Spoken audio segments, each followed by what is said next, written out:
Hello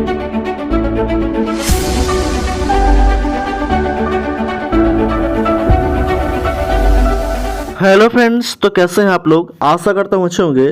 तो आज हम लोग डिस्कस करने वाले हैं इस वीडियो में, वो है आपका कंप्यूटर का चैप्टर नंबर 2, जो है आपका आर्किटेक्चर ऑफ कंप्यूटर। ठीक है, कंप्यूटर का आर्किटेक्चर के बारे में आज हम लोग डिस्कस करने वाले हैं इस वीडियो में। और ये आपको स्पेशल सीरीज स्टार्ट किया गया है। Bihar civil court clerk mains का एग्जाम होने वाला है और बिहार इलेक्ट्रिक का भी एग्जाम होने वाला है। यहाँ से आपको 10 से 15 क्वेश्चन ये जो है कंप्यूटर का पूछा जाता है। तो ये हम लोग स्टार्ट किए थे अरिहंत पब्लिकेशन का जो बुक है उससे हम लोग स्टार्ट किए थे चैप्टर वाइज एमसीक्यू। तो कृपया अभी तक जो भी चैनल को सब्सक्राइब नहीं किए हैं तो कृपया सब्सक्राइब कर दें, लाइक कर दें, बेल आइकन दबा दें और अलग अलग एफिलिएटेड ग्रुप में शेयर कर दें। इसके पहले चैप्टर फर्स्ट नहीं देखे हैं तो उनके लिए प्लेलिस्ट में लिंक दे दिया जाएगा, तो वहाँ से जाकर आप देख सकते हैं। ठीक है, डिस्क्रिप्शन में लिंक दे दिया जाएगा और इसका प्लेलिस्ट भी आपको बना दिया जाएगा। इसका पीडीएफ आपको व्हाट्सएप ग्रुप पे प्रोवाइड कर दिया जाता है और व्हाट्सएप ग्रुप का लिंक इस वीडियो के डिस्क्रिप्शन में दे दिया गया है, तो वहाँ से जाकर आप ज्वाइन कर लीजिएगा। आज हम लोग देखते हैं चैप्टर नंबर 2 का पहला क्वेश्चन है। चैप्टर नंबर 2 का पहला क्वेश्चन दिया गया है। फर्स्ट क्वेश्चन है कि कंप्यूटर के विभिन्न अवयव उनके माध्यम संबंध को कंप्यूटर की क्या कहते हैं। तो कंप्यूटर का संरचना कहते हैं। ऑप्शन नंबर एक हो जाएगा राइट आंसर। नेक्स्ट क्वेश्चन है, अगला प्रश्न है कि डैश यूनिट मनुष्य के द्वारा समझे जाने वाले डाटा और प्रोग्राम को ऐसे रूप में बदल देती है जिससे कंप्यूटर प्रोसेस कर सकता है किसमें। तो कर सकता है आपका इनपुट में। ऑप्शन नंबर 4 हो जाएगा राइट आंसर। और ये पूछा गया था क्वेश्चन, एसबीआई पीओ का क्वेश्चन है, previous year question. Next question है, अगला प्रश्न है कि निम्न में से क्या कंप्यूटर सिस्टम के कार्य करने के लिए सर्वाधिक जरूरी अवयव है। तो कंप्यूटर के सिस्टम को कार्य करने के लिए सबसे सर्वाधिक जरूरी जो अवयव है वो क्या है। तो वो है आपका स्टोरेज सिस्टम है। ऑप्शन नंबर 3 हो जाएगा राइट, सॉरी ऑप्शन नंबर 1 हो जाएगा राइट आंसर, इकाई इनपुट इकाई। ठीक है, नेक्स्ट क्वेश्चन है, अगला प्रश्न दिया गया है वो है आपका कि निम्न में से इनपुट आउटपुट तथा प्रोसेसिंग डिवाइस तथा साथ मिलकर निरूपित करते हैं क्या। तो साथ मिलकर जो है ये निरूपित करते हैं इंफॉर्मेशन प्रोसेसिंग साइकिल को। ऑप्शन नंबर, ठीक है, ऑप्शन नंबर क्या हो जाएगा, सॉरी यहाँ पे जिसका राइट आंसर हो जाएगा वो हो जाएगा ऑप्शन नंबर 3 कंप्यूटर सिस्टम हो जाएगा। ठीक है, नेक्स्ट क्वेश्चन है, अगला प्रश्न दिया गया है वो है आपका कि निम्नलिखित में से कंप्यूटर का मुख्य भाग कौन सा है। तो कंप्यूटर का मुख्य भाग है वो आपका सिस्टम यूनिट है। ऑप्शन नंबर 1 हो जाएगा राइट आंसर। नेक्स्ट क्वेश्चन है, अगला प्रश्न दिया गया है कि निम्न में से कौन सा धातु प्लास्टिक कैसे है जो कंप्यूटर के सभी भौतिक भागों को रखता है। ठीक है, निम्न में से कौन सा धातु या प्लास्टिक कैसा है जो कंप्यूटर के सभी भौतिक भागों को रखता है। तो रखता है कौन, वो है सिस्टम यूनिट। ऑप्शन नंबर 1 हो जाएगा राइट आंसर। नेक्स्ट क्वेश्चन है, अगला प्रश्न दिया गया है कि कंपोनेंट जो डाटा को प्रोसेस करता है निम्न में से किस में स्थित होता है। तो कंपोनेंट जो डाटा को प्रोसेस करता है वह स्थित कहाँ पे होता है। तो वह स्थित होता है आपका सिस्टम यूनिट में। ऑप्शन नंबर 3 हो जाएगा राइट आंसर। नेक्स्ट क्वेश्चन है, क्वेश्चन नंबर 8 दिया गया है कि किसी कंप्यूटर में सीपीयू के भाग होते हैं क्या। तो सीपीयू के जो भाग होता है वो होता है आपका control unit, arithmetic logic unit और प्राइमरी स्टोरेज होता है। ऑप्शन नंबर क्या हो जाएगा, 3 हो जाएगा राइट आंसर। ठीक है, नेक्स्ट क्वेश्चन है, अगला प्रश्न है कि सीपीयू का संक्षिप्त रूप क्या है। तो सीपीयू का जो संक्षिप्त रूप है वो है आपका सेंट्रल प्रोसेसिंग यूनिट। ये भी बहुत बार एग्जाम में पूछा गया कि सीपीयू का फुल फॉर्म या संक्षिप्त रूप क्या है। तो सेंट्रल प्रोसेसिंग यूनिट है। ऑप्शन नंबर 3 हो जाएगा राइट आंसर। नेक्स्ट क्वेश्चन है, अगला प्रश्न दिया गया है कि इनपुट का आउटपुट में रूपांतरण किया जाता है किसमें। तो इनपुट का आउटपुट में रूपांतरण किया जाता है वो है आपका सीपीयू के द्वारा। ऑप्शन नंबर 2 हो जाएगा राइट आंसर। नेक्स्ट क्वेश्चन है, अगला प्रश्न दिया गया है कि डाटा और प्रोग्राम कंप्यूटर में कहाँ स्टोर होता है। तो डाटा और प्रोग्राम जो है ये स्टोर होता है कहाँ पे। तो ये स्टोर होता है आपका सीपीयू में। ऑप्शन नंबर 4 हो जाएगा राइट आंसर। नेक्स्ट क्वेश्चन है, अगला प्रश्न है कि निम्न में सीपीयू का कौन सा कार्य है। तो सीपीयू का जो कार्य है, सीपीयू का मुख्य कार्य है आपका प्रोसेसिंग करना। ऑप्शन नंबर 2 हो जाएगा राइट आंसर। नेक्स्ट क्वेश्चन है, अगला प्रश्न दिया गया है कि कंप्यूटर निम्न में से कौन सी यूनिट प्रोसेसिंग के लिए उत्तरदायी है तथा और कंप्यूटर्स मस्तिष्क कहलाती है। तो कंप्यूटर का मस्तिष्क कहलाता है वो आपका सीपीयू, सेंट्रल प्रोसेसिंग यूनिट कहलाता है। ठीक है, कंप्यूटर का मस्तिष्क। ऑप्शन नंबर 1 हो जाएगा राइट आंसर। नेक्स्ट क्वेश्चन है, अगला प्रश्न दिया गया है कि कंप्यूटर में प्रयोग होने वाले सीपीयू चिप बनी होती है किससे। तो सीपीयू में जो चिप बना होता है ये बना होता है सिलिकॉन का बना होता है। ऑप्शन नंबर 4 हो जाएगा राइट आंसर। नेक्स्ट क्वेश्चन है, अगला प्रश्न है कि कंप्यूटर की कौन सी यूनिट मेमोरी तथा अर्थमेटिक लॉजिक यूनिट के मध्य संचार में मदद करती है। तो संचार में मदद करती है वो करती है आपका सीपीयू करता है, central processing unit. Next question है, अगला प्रश्न है कि प्रोसेसर में एक कंट्रोल यूनिट और एक शामिल होता है क्या। तो प्रोसेसर में एक कंट्रोल यूनिट और एक क्या शामिल होता है। तो अर्थमेटिक लॉजिक यूनिट शामिल होता है। ऑप्शन नंबर 3 हो जाएगा राइट आंसर।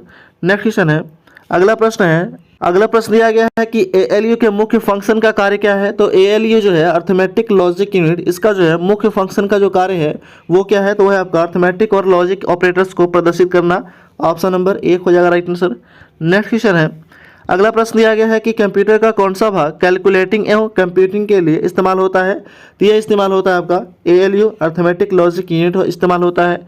नेक्स्ट क्वेश्चन है, अगला प्रश्न है कि कौन सी यूनिट संयोजन डिजिटल इलेक्ट्रॉनिक सर्किट में है जो इंटीजर बाइनरी संख्याओं पर अर्थमेटिक तथा बीट वाइज ऑपरेशन करता है। ठीक है, क्वेश्चन दिया गया था कि कौन सी यूनिट संयोजन डिजिटल इलेक्ट्रॉनिक सर्किट है जो इंटीजर बाइनरी संख्याओं पर अर्थमेटिक तथा बीट वाइज ऑपरेशन करती है। तो यह ऑपरेशन करता है आपका ALU अर्थमेटिक लॉजिक यूनिट करता है।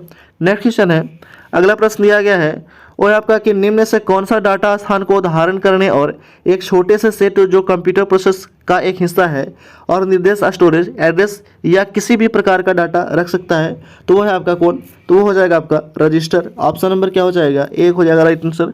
नेक्स्ट क्वेश्चन है, अगला प्रश्न दिया गया है कि निम्न में से कौन CPU को डाटा उपयोग करने के लिए सबसे तीव्र मार्ग प्रदर्शित करता है। तो सबसे तीव्र मार्ग प्रदर्शित करता है वो है आपका रजिस्टर। ऑप्शन नंबर 2 हो जाएगा राइट आंसर। नेक्स्ट क्वेश्चन है, अगला प्रश्न है कि मेमोरी को हायरार्की के सबसे ऊंचा स्थान किसका होता है। क्वेश्चन दिया गया था कि मेमोरी को हायरार्की में सबसे ऊंचा स्थान किसका होता है। तो सबसे ऊंचा स्थान होता है रजिस्टर का। ऑप्शन नंबर 2 हो जाएगा राइट आंसर। नेक्स्ट क्वेश्चन है, अगला प्रश्न दिया गया है कि निम्न में से कौन सा पद किसी भी कंप्यूटर के कंपोनेंट को दर्शाता है जिसकी किसी विशेष कार्य को संपन्न करने में आवश्यकता होती है। तो यह आवश्यकता होती है किसको, रिसोर्स को। ऑप्शन नंबर 3 हो जाएगा right answer, resources. Next question है, अगला प्रश्न दिया गया है कि CPU का वह भाग जो अन्य सभी कंप्यूटर कंपोनेंट की गतिविधियों को कोऑर्डिनेट करता है क्या कहलाता है।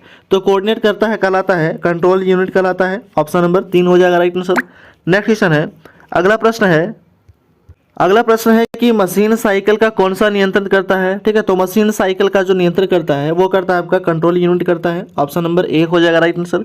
नेक्स्ट क्वेश्चन है, अगला प्रश्न है कि दूसरी इकाइयों को नियंत्रित करने के लिए कंट्रोल यूनिट उत्पन्न करती है क्या। तो कंट्रोल यूनिट जो है ये उत्पन्न करता है कंट्रोल सिग्नल्स। ऑप्शन नंबर 1 हो जाएगा राइट आंसर। नेक्स्ट क्वेश्चन है, अगला प्रश्न है कि किसी डिजिटल कंप्यूटर की कंट्रोल यूनिट को क्या कहते हैं। तो किसी डिजिटल कंप्यूटर की कंट्रोल यूनिट को क्या कहा जाता है, तो कहा जाता है क्लॉक कहा जाता है। ऑप्शन नंबर 1 हो जाएगा राइट आंसर। नेक्स्ट क्वेश्चन है, अगला प्रश्न है कि निम्न में से कौन सा कंट्रोल यूनिट का एक कार्य नहीं है। तो कंट्रोल यूनिट का कार्य नहीं है वो आपका निर्देशों की व्याख्या करना, ये जो है कंट्रोल यूनिट का कार्य नहीं है। नेक्स्ट क्वेश्चन है, अगला प्रश्न दिया गया है कि निम्नलिखित में से क्या एक कंप्यूटर प्रणाली में से महत्वपूर्ण सिक्रेटरी है जो प्रोसेसर के संचालन का निर्देशन करता है। तो निर्देशन करता है कौन है, वो आपका कंट्रोल यूनिट है। ऑप्शन नंबर 4 हो जाएगा राइट आंसर। नेक्स्ट क्वेश्चन है, अगला प्रश्न है कि निम्न में से किस डिवाइस में CPU और मेमोरी स्थित होता है। तो CPU और मेमोरी स्थित होता है वो आपका कंट्रोल यूनिट में होता है। ऑप्शन नंबर 4 हो जाएगा राइट आंसर। नेक्स्ट क्वेश्चन है, अगला प्रश्न है कि माइक्रो प्रोसेसर लाखों से बना होता है किसे। तो माइक्रो प्रोसेसर जो है ये लाखों से बना होता है ट्रांजिस्टर से। ठीक है, लाखों ट्रांजिस्टर से मिलकर बना होता है। ऑप्शन नंबर 2 हो जाएगा राइट आंसर। नेक्स्ट क्वेश्चन है, क्वेश्चन नंबर 32 है, दिया गया है कि कंप्यूटर का माइक्रो प्रोसेसर जो होता है क्या होता है। तो कंप्यूटर का माइक्रो प्रोसेसर केवल मशीन की भाषा को समझता है। ऑप्शन नंबर 1 हो जाएगा राइट आंसर। नेक्स्ट क्वेश्चन है, और ये जितने भी आपको क्वेश्चन कराया जा रहा है ये मोस्ट इंपॉर्टेंट क्वेश्चन है, और जितने भी अभी एग्जाम आने वाले हैं, जैसे अभी सिविल कोड क्लर्क मेंस का एग्जाम आने वाला है, बिहार इलेक्ट्रिक आने वाला है, NTPC का एग्जाम आने वाला है, तो यहाँ से आपको कंप्यूटर से 10 से 15 क्वेश्चन का आपको यहाँ से पूछ लिया जाता है। तो ये हम लोग स्टार्ट किए थे chapter wise Arihant publication book से। तो कृपया अभी तक जो भी चैनल को सब्सक्राइब नहीं किए हैं तो कृपया सब्सक्राइब कर दें, लाइक कर दें, बेल आइकन दबा दें और अलग अलग शेयर ग्रुप में शेयर कर दें। जितने भी कंप्यूटर एग्जाम तैयारी कर रहे हैं उन पर जितने भी कंप्यूटर का क्वेश्चन पूछा जाता है, यहाँ से आपको अगर वीडियो को अच्छे से देख लेते हैं तो यहाँ से आपको एक भी क्वेश्चन छूटने की संभावना नहीं बनती है। ठीक है, इसका PDF आपको व्हाट्सएप ग्रुप पर प्रोवाइड कर दिया जाता है और व्हाट्सएप ग्रुप का लिंक इस वीडियो के डिस्क्रिप्शन में दे दिया गया है, तो वहां से जाकर आप ज्वाइन कर लीजिएगा। आते हैं हम लोग नेक्स्ट क्वेश्चन की ओर। अगला प्रश्न है कि माइक्रो प्रोसेसर की खोज कब हुआ था। तो माइक्रो प्रोसेसर का खोज हुआ था वर्ष 1971 में। ऑप्शन नंबर 1 हो जाएगा राइट आंसर। नेक्स्ट क्वेश्चन है, अगला प्रश्न है कि सेंट्रल प्रोसेसिंग यूनिट के सभी कार्य कौन करता है।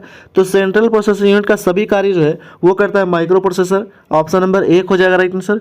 नेक्स्ट क्वेश्चन है, अगला प्रश्न है कि माइक्रो प्रोसेसर को क्या कहते हैं। तो माइक्रो प्रोसेसर को कहा जाता है चिप कहा जाता है। ऑप्शन नंबर 1 हो जाएगा राइट आंसर। नेक्स्ट क्वेश्चन है, अगला प्रश्न दिया गया है कि निम्न में कौन सा पहला माइक्रो प्रोसेसर था। तो पहला माइक्रो प्रोसेसर जो था वो था आपका इंटेल 4004, ऑप्शन नंबर 1 हो जाएगा राइट आंसर। नेक्स्ट क्वेश्चन है, अगला प्रश्न दिया गया कि हाई पावर माइक्रो प्रोसेसर है क्या। तो हाई पावर माइक्रो प्रोसेसर जो है ये सभी हैं, ठीक है। पेंटियम, पेंटियम प्रो, पेंटियम द्वितीय, पेंटियम तृतीय और पेंटियम द्वितीय, ये सभी जो है वो क्या है, तो ये सभी हाई पावर माइक्रो प्रोसेसर है। ऑप्शन नंबर 4 हो जाएगा राइट आंसर, सभी सही है। नेक्स्ट क्वेश्चन है, अगला प्रश्न दिया गया है कि सिस्टम यूनिट के मेन सर्किट बोर्ड को क्या कहते हैं। तो सिस्टम यूनिट के मेन सर्किट बोर्ड को कहा जाता है वो मदरबोर्ड कहा जाता है। ऑप्शन नंबर 3 हो जाएगा राइट आंसर। अगला प्रश्न दिया गया है कि निम्न से कौन सा मदरबोर्ड का नाम नहीं है। तो मदरबोर्ड का नाम नहीं है वो है आपका कंप्यूटर बोर्ड, ये मदरबोर्ड का नाम नहीं है। ऑप्शन नंबर 3 हो जाएगा राइट आंसर। नेक्स्ट क्वेश्चन है, अगला प्रश्न है कि मदरबोर्ड पर चिप के लिए उपस्थित कनेक्शन, ठीक है, पॉइंट्स को कहते हैं क्या। तो मदरबोर्ड पर चिप के लिए उपस्थित कनेक्शन पॉइंट को कहा जाता है, वो कहा जाता है आपका सॉकेट्स कहा जाता है। ऑप्शन नंबर 2 हो जाएगा राइट आंसर। नेक्स्ट क्वेश्चन है, अगला प्रश्न है कि कंप्यूटर के भागों को जोड़ने वाला मुख्य सर्किट बोर्ड कौन सा होता है। तो मुख्य सर्किट बोर्ड होता है वो आपका मदरबोर्ड होता है। ऑप्शन नंबर 1 हो जाएगा राइट आंसर। नेक्स्ट क्वेश्चन है, अगला प्रश्न है कि कंप्यूटर के मदरबोर्ड एक एक्सेप्शन स्लॉट का क्या कार्य है, ठीक है। तो एक्सपेक्शन स्लॉट जो है उसका जो कार्य है वो है आपका इंटरनल कार्ड को जोड़ना। ऑप्शन नंबर 1 हो जाएगा राइट आंसर। नेक्स्ट क्वेश्चन है, क्वेश्चन नंबर 43 है, दिया गया है कि एक प्रोसेसर की गति किस में मापी जाती है। तो एक प्रोसेसर का जो गति है ये मापा जाता है नैनो सेकेंड में, सॉरी ये मापा जाता है किस में, तो ये मापा जाता है आपका मेगा हर्ट्ज या गीगा हर्ट्ज में, ठीक है। मेगा हर्ट्ज या एमबी या जीबी में मापा जाता है, ठीक है, ये ध्यान रखिएगा। नेक्स्ट क्वेश्चन है, अगला प्रश्न दिया गया है वो है आपका, नेक्स्ट क्वेश्चन है कि डैश कंप्यूटर में मुख्य प्रिंटेड सर्किट बोर्ड है क्या। तो मुख्य प्रिंटेड सर्किट बोर्ड जो है वो है क्या है, तो वो है एक प्रकार का मदरबोर्ड है। ऑप्शन नंबर 4 हो जाएगा राइट आंसर। नेक्स्ट क्वेश्चन है, अगला प्रश्न है कि निम्न में से कौन कंप्यूटर का मुख्य सिस्टम बोर्ड है। तो कंप्यूटर का मुख्य सिस्टम बोर्ड है वो है आपका मदरबोर्ड है। ऑप्शन नंबर 4 हो जाएगा राइट आंसर। नेक्स्ट क्वेश्चन है, अगला प्रश्न दिया गया है कि इनपुट आउटपुट डिवाइसेस को दिए जाने वाले विभिन्न निर्देश किसके द्वारा ले जाते हैं। तो ये ले जाते हैं कंट्रोल बस के द्वारा ले जाया जाता है, ठीक है। नेक्स्ट क्वेश्चन है, अगला प्रश्न है कि डाटा को स्थानांतरित करने वाले बस को क्या कहते हैं। तो डाटा को स्थानांतरित करने वाले बस को कहा जाता है डाटा बस कहा जाता है। ऑप्शन नंबर 1 हो जाएगा राइट आंसर। नेक्स्ट क्वेश्चन है, अगला प्रश्न है कि सीपीयू तथा पेरिफेरल के मध्य की कम्युनिकेशन लाइन को क्या कहते हैं। तो कम्युनिकेशन लाइन को बस कहा जाता है। ऑप्शन नंबर 1 हो जाएगा राइट आंसर। नेक्स्ट क्वेश्चन है, अगला प्रश्न है कि इंस्ट्रक्शन साइकिल को चरण फर्स्ट और चरण द्वितीय कहलाते हैं क्या। तो चरण फर्स्ट और चरण द्वितीय कहलाते हैं वो है आपका, वो कहलाता फैज चक्र। ऑप्शन नंबर 3 हो जाएगा राइट आंसर। नेक्स्ट क्वेश्चन है, अगला प्रश्न दिया गया है कि एक कंप्यूटर प्रोग्राम को किस क्रम में निष्पादित करता है। तो ये निष्पादित करता है आपका किस क्रम में, फैज रिकॉर्ड एग्जीक्यूट के। ऑप्शन ये हो जाएगा तीसरा राइट हो जाएगा, इसका राइट आंसर हो जाएगा ऑप्शन नंबर 3, ठीक है, केवल तीसरा। नेक्स्ट क्वेश्चन है, अगला प्रश्न दिया गया है कि इंस्ट्रक्शन साइकिल में होने वाले घटनाओं के क्रम में पहला साइकिल कौन सा था। तो पहला साइकिल जो था वो था आपका फैज साइकिल था। ऑप्शन नंबर 4 हो जाएगा राइट आंसर। नेक्स्ट क्वेश्चन है, अगला प्रश्न है कि मशीन में कमांड को कैरी करने की विधि को क्या कहते हैं। तो कैरी करने की विधि को कहा जाता है एग्जीक्यूटिंग कहा जाता है। ऑप्शन नंबर 1 हो जाएगा राइट आंसर। नेक्स्ट क्वेश्चन है, अगला प्रश्न है कि आदेशों को पूरा करने की प्रक्रिया को क्या कहते हैं। तो आदेशों को पूरा करने की प्रक्रिया को कहा जाता है डिकोडिंग कहा जाता है। ऑप्शन नंबर 4 हो जाएगा राइट आंसर। नेक्स्ट क्वेश्चन है, अगला प्रश्न है कि संक्षिप्ताक्षर यूपीएस का पूर्ण रूप क्या होता है। तो यूपीएस का पूर्ण रूप होता है वो होता है आपका अनइंटरप्टिबल पावर सप्लाई। ऑप्शन नंबर 1 हो जाएगा राइट आंसर। नेक्स्ट क्वेश्चन है, क्वेश्चन नंबर 55 है कि एक डिवाइस जो न केवल उग्र संरक्षण प्रदान करती है बल्कि बिजली आउटेज के दौरान कंप्यूटर को बैटरी बैकअप पावर के साथ तैयार करती है, उसे क्या कहा जाता है। तो उसे कहा जाता है आपका यूपीएस कहा जाता है। ऑप्शन नंबर 5 हो जाएगा राइट आंसर। नेक्स्ट क्वेश्चन है, अगला प्रश्न है कि निम्न में से कौन कंप्यूटर की अभिन्न अंग नहीं है। तो कंप्यूटर का अभिन्न अंग नहीं हुआ है आपका यूपीएस जो है कंप्यूटर का अभिन्न अंग नहीं है। नेक्स्ट क्वेश्चन है 57 नंबर क्वेश्चन दिया गया है वो है आपका, और इस वीडियो का लास्ट क्वेश्चन है ये कि पावर स्ट्रिप क्या है। तो पावर स्ट्रिप जो है ये एक इलेक्ट्रॉनिक डिवाइस है जिसका उपयोग वॉल के आउटलेट की क्षमता विस्तार करने के लिए किया जाता है, जिसमें समायोजित करने वाले उपकरण हो सकते हैं। ऑप्शन नंबर 1 हो जाएगा राइट आंसर। तो इस तरह हम लोग चैप्टर नंबर 2 जो था कंप्यूटर का आर्किटेक्चर का कंप्यूटर, ठीक है, कंप्यूटर का आर्किटेक्चर के बारे में हम लोग टोटल डिस्कस कर चुके हैं इस वीडियो में, जो चैप्टर नंबर 2 था कंप्यूटर का। तो कृपया अभी तक चैनल को सब्सक्राइब नहीं किया है तो कृपया सब्सक्राइब कर दें, लाइक कर दें, बेल आइकन दबा दें और अलग अलग ऐसे रिलेटेड ग्रुप में शेयर कर दें। इसका पीडीएफ आपको व्हाट्सएप ग्रुप पे प्रोवाइड कर दिया जाता है और व्हाट्सएप ग्रुप का लिंक इस वीडियो के डिस्क्रिप्शन में लिंक दे दिया गया है, तो वहाँ जाकर आप ज्वाइन कर लीजिएगा। Thanks for watching.